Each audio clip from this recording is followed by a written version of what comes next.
Don't forget to like the video and subscribe. Thank you, I appreciate you.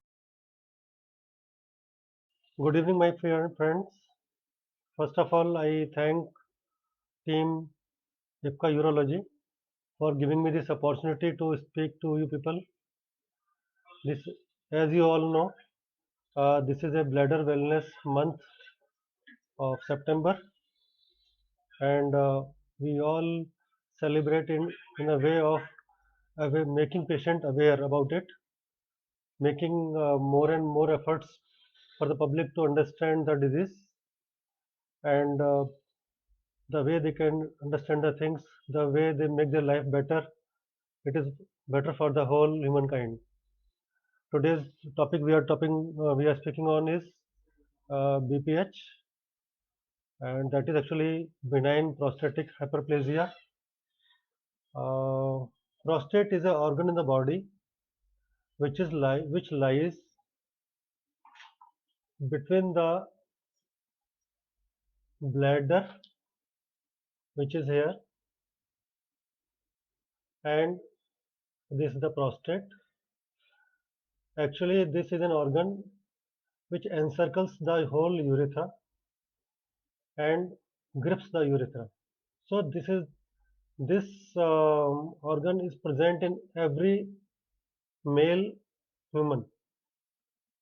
Okay, and it is not a disease. It's a organ just like nose, just like ear, just like any other animal body. It's an organ. So this is not a disease. Disease is when this organ increases in size as per the notifications and as per the routine standard charts, but it increases in size as well as when this compresses the urethral passage. Patient feels difficulty in passing urine. Patient goes toilet again and again. Then it becomes a disease. Usually people say कि मुझे गदूद हो गया है, मुझे prostate की problem हो गई है, मुझे प्रोस्टेट की बीमारी हो गई है। और हमारे कई सारे ऐसे मित्र हैं जो कि मेडिकल फील्ड से जुड़े हुए हैं, लेकिन वो प्रॉपर जानकारी के अभाव में पेशेंट को और ज़्यादा मिस इन्फॉर्म कर देते हैं कि हाँ भाई प्रोस्टेट बड़ा हो गया साइज में तुम्हारा, ये तुम्हारी बीमारी हो गई है। वास्तविकता में बीमारी प्रोस्टेट नहीं है। वास्तविकता में बीमारी है प्रोस्टेट से संबंधित लक्षण। तो अगर लक्षण ज़्यादा है तो बीमारी है। इसी प्रकार से उसका इलाज भी जब हम करेंगे तो हम इलाज लक्षण का कर रहे हैं, उसमें प्रोस्टेट का हम इलाज नहीं कर रहे हैं। और अगर प्रोस्टेट का इलाज हो भी रहा है तो भी हम उसको लक्षण को दूर करने के लिए कर रहे हैं, प्रोस्टेट हटाने के लिए नहीं कर रहे हैं। कई पेशेंट्स ऐसे आते हैं कि भाई मेरा प्रोस्टेट बढ़ गया है, मुझे ऑपरेशन कराना है, या मेरा प्रोस्टेट बढ़ गया है, मुझे दवाइयाँ दीजिए। तो मेरा कहना यही होता है कि क्या आपको तकलीफ है? अगर आपको तकलीफ है, पेशाब में कुछ समस्याएं हैं, तो हम उसके लिए ज़रूर इलाज करेंगे आपका। आपको दवाइयाँ दे सकते हैं, आपको कुछ लाइफस्टाइल चेंजेस बता सकते हैं। अगर कोई चीज़ असर ना करे, आपकी लाइफ अगर खराब हो रही हो, दिनचर्या खराब हो रही है, तो हम उसके लिए फिर ऑपरेशन भी कर सकते हैं अगर दवाइयाँ काम ना करें तो। लेकिन सिर्फ प्रोस्टेट का इलाज करना अपने आप में कोई इलाज नहीं है। प्रोस्टेट तो बॉडी का ऑर्गन है, हमेशा बढ़ता रहेगा, और इससे हम लोग बहुत ज़्यादा कंसर्न नहीं होते। कोई भी यूरोलॉजिस्ट सिर्फ प्रोस्टेट देख के इलाज नहीं करता है। जो सिम्टम्स हैं वो कई सारे हैं, और उसमें हम दो तरह से बांटते हैं। एक तो वो सिम्टम्स जो पेशाब को रोकने में मदद नहीं कर पाते हैं, पेशाब की थैली में पेशाब इकट्ठा नहीं हो पाता है, और दूसरे सिम्टम्स जो उसको निकलने नहीं देता है। ये एक क्वेश्चनियर है, मैं आपको थोड़ा दिखा देता हूँ। लिखा हुआ है IPSS प्रश्नावली या IPSS क्वेश्चनियर। बेसिकली इसमें 7 क्वेश्चंस हैं जो कि पूरी दुनिया में यही चलते हैं, और ये स्टैंडर्ड है। इसका मतलब है international prostate symptom score questionnaire. इन सिम्टम्स के आधार पर हम ये डिसाइड करते हैं कि वास्तव में पेशेंट को प्रोस्टेट की बीमारी है या नहीं। ये सिम्टम्स प्रोस्टेट के अलावा और बीमारियों में भी हो सकते हैं, इवन फीमेल में भी हो सकते हैं। लेडीज़ में खासतौर से मिडिल एज के बाद में यूरिनरी प्रॉब्लम्स बहुत कॉमन है, तो उनमें भी ये सिम्टम्स हो सकते हैं। उनमें प्रोस्टेट नहीं है फिर भी सिम्टम्स हो सकते हैं। इसका मतलब है कि ये सिम्टम्स यूरिनरी सिम्टम्स हैं। not related specifically to prostate, but prostatic patients, number of patients having prostate disease is quite large.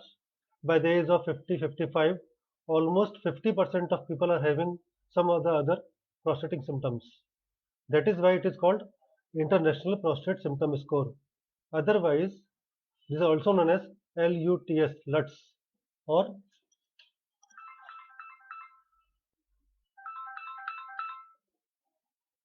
or maybe it is called AUA scoring symptoms. Sometimes it is called American Urological Association scoring system.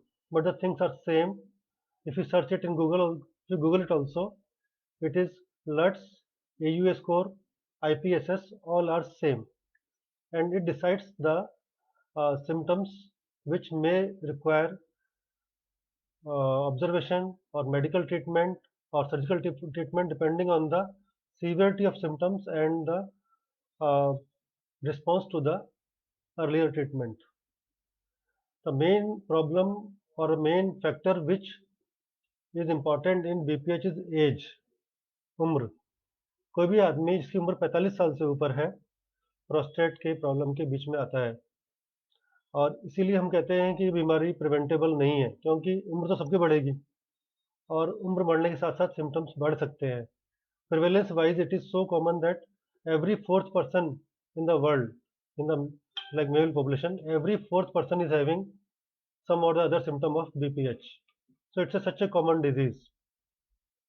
The other risk factors are non-vegetarian diet, alcohol consumption, sedentary lifestyle, and uh, certain food habits.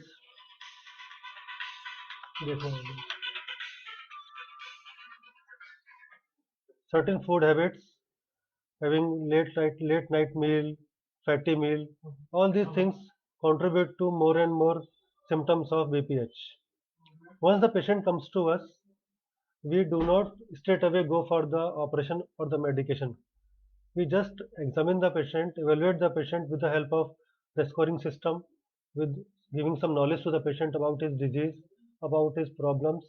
We ask about how much water he takes, how much, uh, how many times he go to loo, what is the problem, whether he is passing urine freely or he is having difficulty in passing urine, whether he is straining to void, whether his urinary stream is continuous or it is interrupted, रात को कितनी बार उठना पड़ता है, रात को कभी कपड़े में पेशाब तो नहीं निकल जाती, कभी इसको यूरिन में ऐसा तो नहीं है कि यूरिन लगता है बहुत जोर से और जाता है तो धीमे धीमे होता है.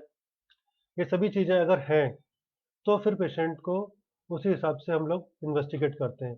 बेसिक टेस्ट जो हम लोग देखते हैं, दुनिया भर में बहुत सारे सिस्टम्स हैं, और जो इंटरनेशनली हम लोग, क्योंकि बीमारी बहुत ज़्यादा कॉमन है, पूरी दुनिया में लोग हैं, तो तरह तरह के देशों में कई तरह की इसकी प्रोटोकॉल्स बने हुए हैं.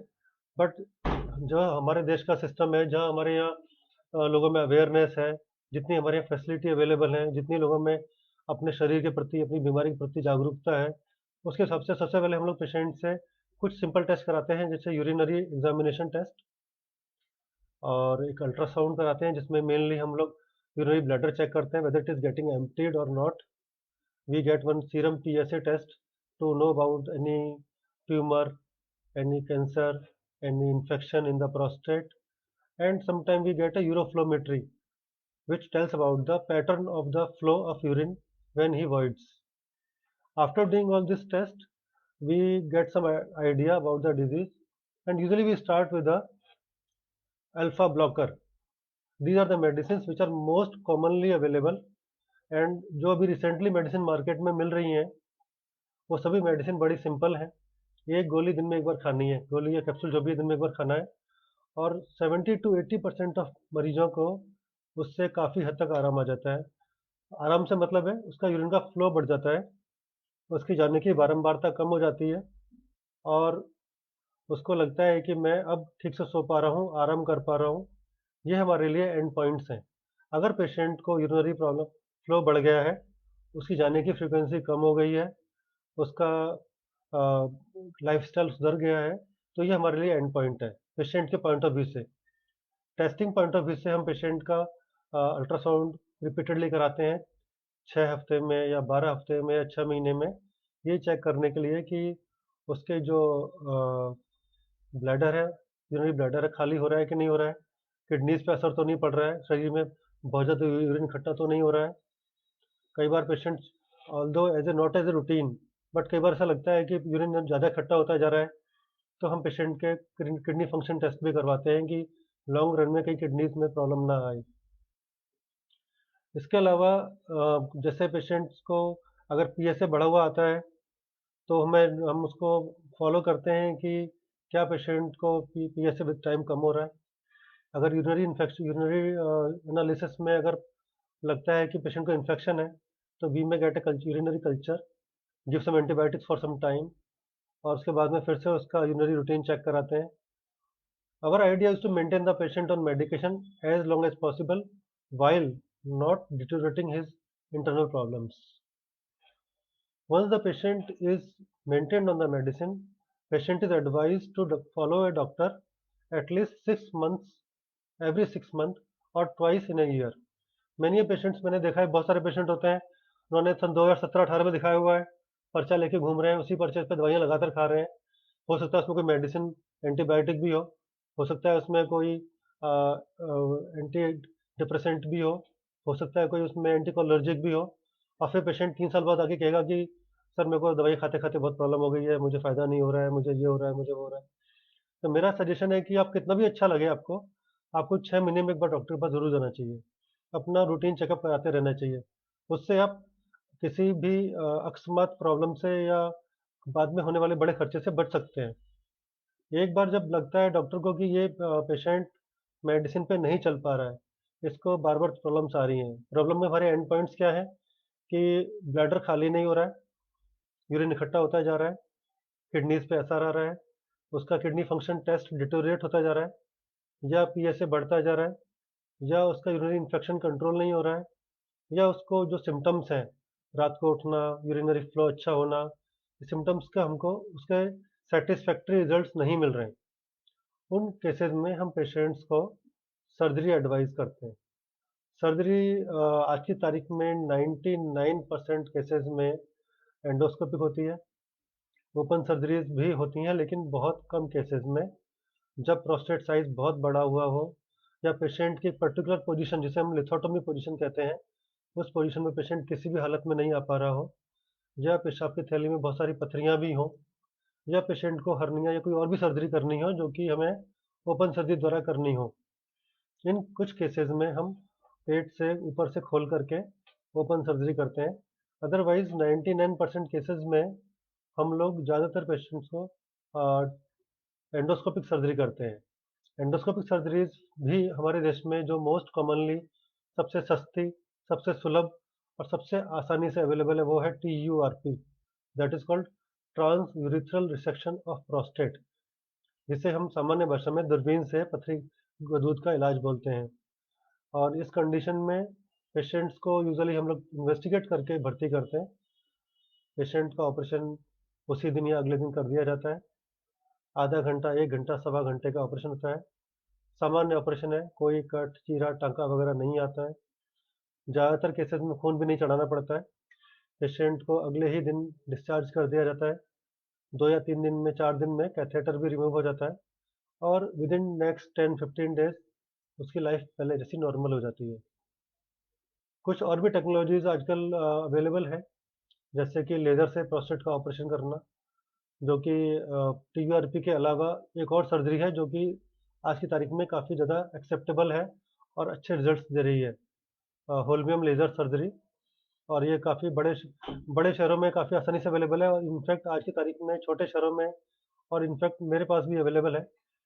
हम इस सर्जरी से कुछ पेशेंट्स को ऑपरेट करते हैं जिनको कि कुछ समस्याएं हैं, जैसे कि खून पतला है और खून को गाढ़ा करने की दवाइयाँ नहीं दे सकते हैं, या खून को पतला करने वाली दवाइयाँ बंद नहीं कर सकते हैं, या पेशेंट का प्रोस्टेट साइज बहुत बड़ा है, जिसको हार्ट की या लंग्स की कुछ बीमारियां हैं, तो उन पेशेंट्स में लेज़र सर्जरी भी इंडिकेटेड है। बट फिर भी कॉस्ट के हिसाब से, कॉम्प्लिकेशंस के हिसाब से, सेफ्टी के हिसाब से, अवेलेबिलिटी के हिसाब से TURP सबसे कॉमन सर्जरी है, और सबसे आसानी से अवेलेबल, सबसे अच्छे रिजल्ट, सबसे सस्ते सुलभ सर्जरी है। कुछ लोग कहते हैं कि सर्जरी के बाद में बहुत कॉमन नॉलेज है, सर्जरी के बाद में आपके यूरिन लीक करता रहता है। ऐसा बिल्कुल नहीं है। कुछ पेशेंट्स का यूरिन ज़रूर लीक कर सकता है, कुछ समय के लिए ज़रूर लीक कर सकता है। अगर हम किताबी तौर पे बात करें तो 1% of people are having permanent incontinence after TURP and that is in the books. So it is a inherent complication of this surgery and the procedure. You cannot deny it. But most of the patients ठीक हो जाते हैं। 10 दिन, 15 दिन, 20 दिन, हद से हद महीने भर तक इनकॉन्टिनेंट रह सकते हैं। एक और बड़ा कॉम्प्लिकेशन है जो कि है पेशाब के रास्ते का सिकुड़ जाना, that is called stricture urethra और bladder neck contracture.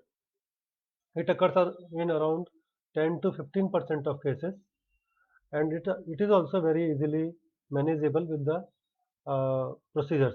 And mind you, आपको पता होना चाहिए कि प्रोस्टेट सर्जरी तभी की जाती है जब मरीज के पास कोई और चारा नहीं है, दवाइयाँ काम नहीं कर रही हैं, उसकी लाइफ स्टाइल खराब हो चुकी है, उसके लक्षण मुझसे तंग कर रहे हैं, बॉदरसम है, और उसके पास कोई और चारा नहीं है, तब उसके पास सर्जरी के बाद सर्जरी जानी है। और हमें हमेशा किसी भी चीज़ के लिए प्रॉफिट, उसका बेनिफिट एंड कॉम्प्लिकेशन एनालिसिस तो करना ही पड़ता है। मुझे लगता है कि आपको इस इंफॉर्मेशन से कुछ फ़ायदा ज़रूर हुआ होगा। बाकी मेरे साथ कुछ मेरे कलीग्स हैं जिनको मैं कहता हूँ कि वो अगर उनकी कुछ क्वेरीज हैं तो वो पूछें, उसके बाद में हम व्यूअर्स की क्वेरीज भी ले लेंगे। बताइए अफसर। Sir, how it is diagnosed? As I told you, आप आगे आ जाओ। How it is diagnosed? As I told you earlier, diagnosis का सबसे बड़ा तरीका है पेशेंट का लक्षण। ये जो ये IPSS है, इसके थ्रू ही पेशेंट को हम डायग्नोस करते हैं। ये हो सकता है हम पेशेंट को ना दिखाएं, पर सिम्टम्स सारे याद रहते हैं। इन सिम्टम्स को पेशेंट से पूछ के ही हम ये डायग्नोस करते हैं कि पेशेंट को वास्तव में प्रोस्टेटिक प्रॉब्लम है या नहीं। इसके अलावा जो अल्ट्रासाउंड है या और जो बाकी टेस्ट हैं वो भी हमें कुछ हद तक एड करते हैं। बताइए। Sir, what is the risk factor? Risk factor मैंने बताया था अभी कि सबसे कॉमन रिस्क फैक्टर है उम्र, और उम्र को हम नहीं रोक सकते। उसके अलावा खान पान, non vegetarian diet, alcohol, beer, fatty diet, sedentary lifestyle, ये सब चीज़ें भी इसके रिस्क फैक्टर्स में आती हैं। और जेनेटिक्स कई लोगों की फैमिली में चलता है, देखा गया है कि फादर को भी है, चाचा को है, और फोर फादर्स को भी था, और भाइयों में भी है। उन लोगों को बल्कि जल्दी होती है बीमारी और ज़्यादा सिम्टम्स आते हैं। Genetic. हाँ। How do you investigate that? Investigation में सबसे इम्पोर्टेंट है हमारे लिए यूरिन एनालिसिस। पेशाब की एक सिंपल जांच करा लेते हैं, यूरिन RM जिसे बोलते हैं। इसके अलावा हम लोग अल्ट्रासाउंड कराते हैं to see for the kidney, for the bladder and the residual urinary volume. Serum PSA is one test. मैं पेशेंट्स का सीरम क्रेटिनिन यूरिया भी चेक कराता हूँ, और एक uroflowmetry if it is available, और if the patient I feel like कि patient को यूरिन खुल के नहीं हो रहा है, वो ठीक से एक्सप्लेन नहीं कर पा रहा है। Sir, how do you treatment? Patient को सबसे पहले तो हम लोग यही पूछते हैं कि अगर कई पेशेंट्स हैं उनको डॉक्टर ने बोल दिया, किसी डॉक्टर ने कि बहुत सारा पानी पिए, मालूम पड़ा दिन में 12-13 लीटर पानी पी रहे हैं, 6-7 लीटर पानी पी रहे हैं, 25-30 गिलास पानी पी रहे हैं, बार बार जब भी पेशाब जाते हैं फिर से पानी पी लेते हैं, तो उन्हें बोलते हैं भाई पानी का इंटेक 10 से 12 गिलास पानी दिन भर में बहुत है, किसी भी मौसम में। और सबसे इम्पोर्टेंट है कि लगभग 2 से 2.25 लीटर पेशाब रोज बननी चाहिए। अगर इतना हो रहा है तो काफ़ी है। तो सबसे इम्पोर्टेंट तो यही है। इसके अलावा रात को सोने से पहले, सोने से 1.5-2 घंटे पहले आप यूरिन जाना, पानी पीना, जूस पीना, दूध पीना, कॉफ़ी पीना बंद कर दें। जो भी आपका लास्ट ड्रिंक है उसमें और सोने के बीच में कम से कम 2 घंटे का अंतर होना चाहिए। ये एडवाइस करते हैं अगर पेशेंट को रात को यूरिन जाना पड़ रहा है बार बार तो। और उसके बावजूद भी अगर पेशेंट का सिम्टम्स नहीं सही होते हैं तो हमारी फर्स्ट मेडिसिन होती है अल्फा ब्लॉकर। अल्फा ब्लॉकर जो पिछले 20 साल से हमारे देश में या हमारे आसपास हर जगह अवेलेबल है, वो है tamsulosin 0.4 mg once a day. Any time can be given. When your patient take it at the bed time, it's not necessary. You can give it any time. अगर सिम्टम्स मॉर्निंग में ज़्यादा है तो morning में लीजिए। और कुछ patients हैं जिनको कि बहुत जल्दी इफेक्ट चाहिए होता है, लगता है कि रिटेंशन होने ही वाला है, गिरने वाला है, they want quick acting medicine. तो उनके लिए जो न्यूअर सॉल्ट है that is silodosin. Silodosin is suppose to be very quickly acting drug, लगभग 1.5-2 घंटे में उसका असर आ जाता है। तो लगता है कि पेशेंट को अभी बस यूरिन रुकने ही वाला है या वो सिर्फ बूंद बूंद हो रहा है, तो हम लोग सैलोडोसिन का 8 mg कैप्सूल स्टार्ट कर देते हैं, ये स्टार्ट करते सर हैं। ऐसा इसमें सुना है कि एजुकेशन की प्रॉब्लम रहती है, तो वो टेम्परेचर में रहती है। देखिए इजैकुलेटरी प्रॉब्लम दोनों में है, हाँ सैलोडोसिन में ज़्यादा है, सैलोडोसिन में इजैकुलेटरी प्रॉब्लम ज़्यादा है, लेकिन हमको तो इस समय यूरिन रोकना है ना, यूरिन की प्रॉब्लम ज़्यादा इंपॉर्टेंट है, इजैकुलेटरी प्रॉब्लम्स तो बाद की बात है। सबसे इंपॉर्टेंट है पेशेंट का सिम्टम रिलीफ। कार्डियोवास्कुलर प्रोफाइल भी बहुत इंपॉर्टेंट फैक्टर है, अगर किसी पेशेंट को कार्डियक प्रॉब्लम्स वगैरह हैं तो उनमें भी silodosin is more safe than the other salts. Sir इनके कुछ साइड इफेक्ट रहते हैं? अल्फा ब्लॉकर्स का एज सच कोई साइड इफेक्ट नहीं होता है इन जनरल। हाँ मैंने इसे बताया कार्डियोवास्कुलर पेशेंट्स को कुछ ध्यान रखना पड़ता है। इसके अलावा जो पेशेंट्स साइनोसाइटिस के पेशेंट्स हैं तो उनको स्टफी नोज की प्रॉब्लम हो सकती है, कभी कभी फ्लू लाइक सिम्टम्स हो सकते हैं। कुछ पेशेंट्स को जिनको कैटरेक्ट सर्जरी करवानी है, उनकी जो आइरिस है आंखों की पिपिल छोटी बड़ी जो होती है उसमें शिथिलता आ जाती है, तो हम पेशेंट्स को बोलते हैं कि अगर कैटरेक्ट ऑपरेशन कराना है तो उसके 2 दिन पहले बंद करके 7 दिन तक बंद रखें इसको। यही छोटे मोटे साइड इफेक्ट्स हैं, कोई खास साइड इफेक्ट इसके है नहीं। कुछ पेशेंट्स को जिनको बार बार तकलीफ होती है, जैसे उनको यूरिन भी ठीक से नहीं आ रहा है और बार बार जाना पड़ रहा है, तो अगर उनको हमने मेडिसिन दिया, उनका फ्लो इम्प्रूव हो गया, पर उनकी जो बारंबारता है फ्रिक्वेंसी है अगर वो इम्प्रूव नहीं होती है, तो फिर हम पेशेंट्स को साथ में एंटीकोलिनर्जिक ऐड करते हैं, मस्करेनिक एंटीकोलिनर्जिक्स जैसे सॉलिफेनासिन, डाइरिफेनासिन आदि सॉल्ट्स, जिससे कि उनकी फ्रिक्वेंसी भी कम हो जाए, ब्लैडर यूरिन को ज़्यादा देर तक रिटेन करे।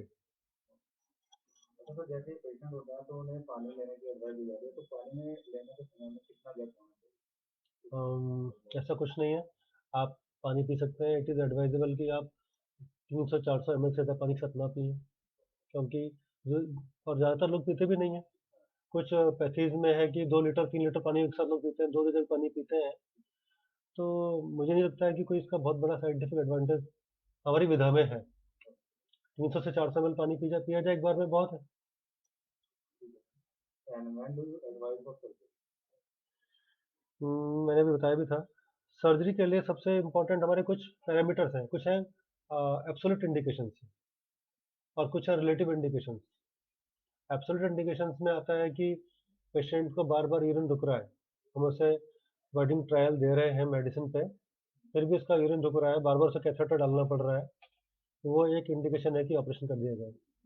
दूसरा है कि पेशेंट को बार बार यूरिनरी इन्फेक्शन हो रहे हैं, उसको बार बार से मतलब है 3 महीने के अंदर अंदर दोबारा हो जाए। जैसे अभी इन्फेक्शन हुआ है, हमने उसे एंटीबायोटिक दिया, पेशेंट ठीक हो गया, और फिर विद इन 3 मंथ्स अगर वो दोबारा आ जाता है कल्चर प्रूवन इन्फेक्शन लेकर के, तो इसे हम बोलते हैं increase frequency of recurrent infection, उसमें भी हम एडवाइस करते हैं।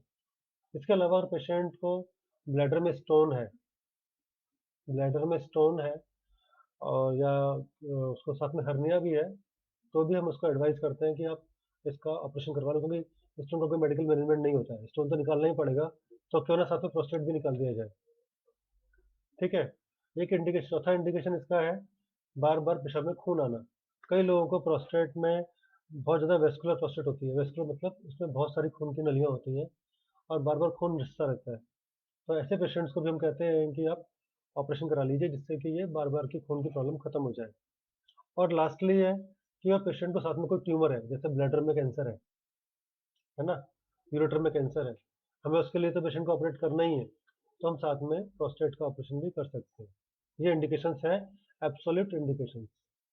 एंड रिलेटिव इंडिकेशन इज जैसे कि पेशेंट को मेडिसिन का असर नहीं आ रहा है, लाइफस्टाइल खराब है, उसका यूरिन बहुत रुक रहा है, किडनी पे असर पड़ रहा है, किडनी धीमे धीमे कमज़ोर होती जा रही हैं, सीरम क्रिएटिनिन यूरिया बढ़ता जा रहा है, किडनी फंक्शन डिटेरियोरेट हो रहा है, उसके इलेक्ट्रोलाइट इम्बैलेंस हो रहा है, या कभी क्या होता है कि पेशेंट बहुत दूर से आया है जहाँ पे की फैसिलिटीज़ नहीं है, आपको उसका मेडिसिन दे रहे हैं, आप उसको बार बार आपके पास नहीं आ सकता है, बार बार फॉलोअप के लिए नहीं आ सकता है पेशेंट, तो ऐसी स्थिति में हम उसको ऑपरेशन करके उसको डिजीज़ फ्री कर देते हैं और फिर उसको साल में 6 महीने में एक बार फिर बुला करके चेक कर सकते हैं।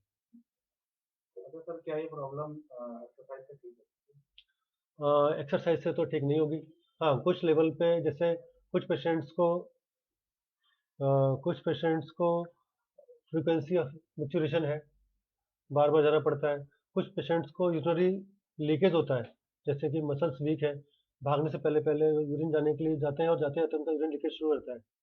तो कुछ पेशेंट्स में हमें लगता है कि उनकी बल्बो स्पोंजियोसस मसल वीक है या उनकी जो स्फिंक्टर मसल्स है वीक है, तो उनको हम कीगल्स एक्सरसाइज बोलते हैं, और उसको पेल्विक फ्लोर मसल्स को स्ट्रॉन्ग करने के लिए कुछ हम एक्सरसाइज सिखाते हैं उनको, वो करते हैं हम लोग इसमें।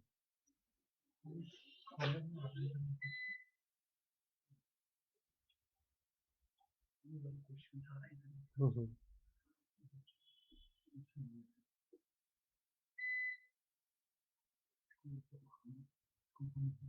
हम्म।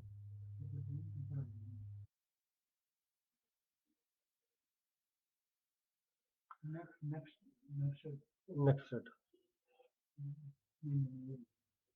और ये सर माधुरी भी पूछना चाहती हैं, what is the first treatment for BPH? First treatment, हाँ माधुरी जी, पहला ट्रीटमेंट तो मैंने बताया, आपकी जो लाइफस्टाइल चेंजेस ही है। अगर उसमें कोई प्रॉब्लम नहीं आती है तो यूजुअली हम लोग मेडिसिन से स्टार्ट करते हैं, और जो कॉमनेस्ट मेडिसिन है अल्फा ब्लॉकर, जो कि हर जगह मिलती है मार्केट में आजकल, और tamsulosin is the commonest salt we give. तो गगन कौशिक जी पूछते हैं, बीपीएच और prostate cancer are correlated? There is no correlation in the prostate cancer and the BPH. दोनों बीमारियां एक ही ऑर्गन से होती हैं, इसलिए ऐसा लगता है कि ये आपस में जुड़ी हुई हैं।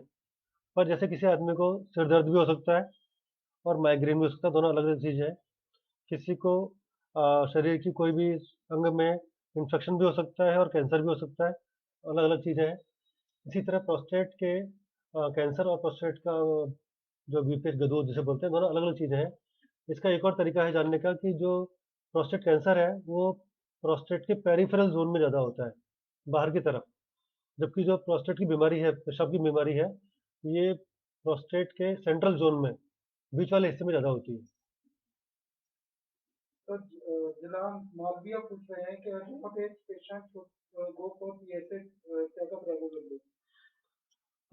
दिस इज अ ये एक तरह से बता दीजिए, मतलब पूरे वर्ल्ड में हो गया है कि at the age of 40 you should get your first PSA done, at least by the age of 40 you should get your PSA done, and if there is any problem then you can go for more frequently, otherwise every year you have to go for PSA. हर साल में एक बार तो कराना ही चाहिए, एक बार PSA, and that is total PSA. Roshni Sen पूछते हैं, what should be include in the history and physical examination in man with symptoms for suggestion of BPH? History के लिए तो मैंने आपको बताया 7 सिम्टम्स हैं, हम उनको स्टोरेज एंड डिवाइडिंग सिम्टम्स के नाम से जाते हैं।